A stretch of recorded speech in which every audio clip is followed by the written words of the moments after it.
Trevor the traction engine enjoyed living in the vicarage orchard. Edward came to see him every day, but sometimes Trevor didn't have enough work to do. I do like to keep busy all the time, he sighed one day. And I do like company, especially children's company.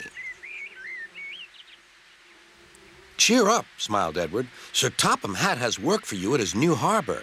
I'm to take you to meet Thomas today. Oh, exclaimed Trevor happily. A harbor, the seaside, children, that will be lovely.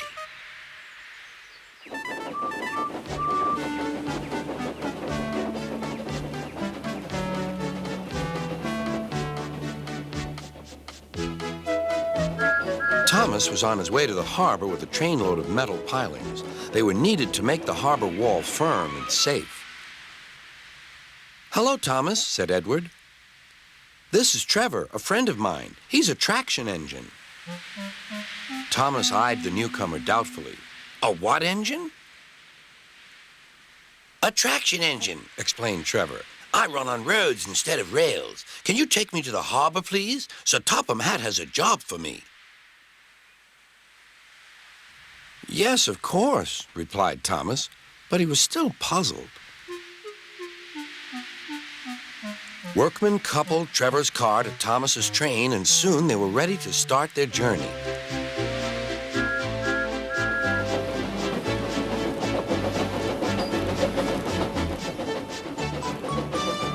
I'm glad Sir Topham Hatt needs me, called Trevor.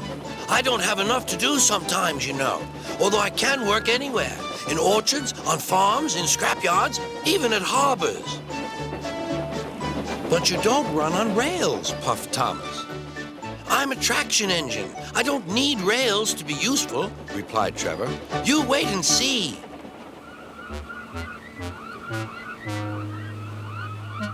When they reached the harbor, they found everything in confusion. Cars had been derailed, blocking the line, and stone slabs lay everywhere.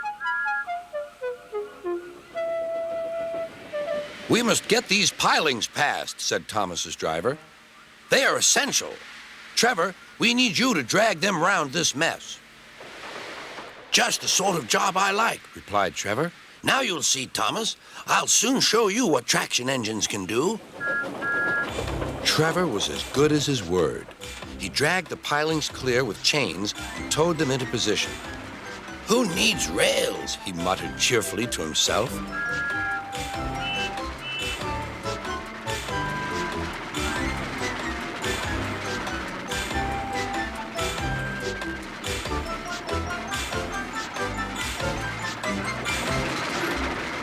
Later, Thomas brought Annie and Clarabelle to visit him. Thomas was most impressed. Now I understand how useful a traction engine can be. The coaches were full of children.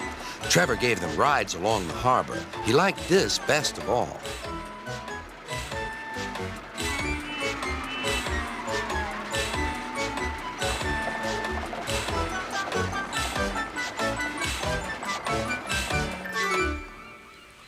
He's very kind, said Annie.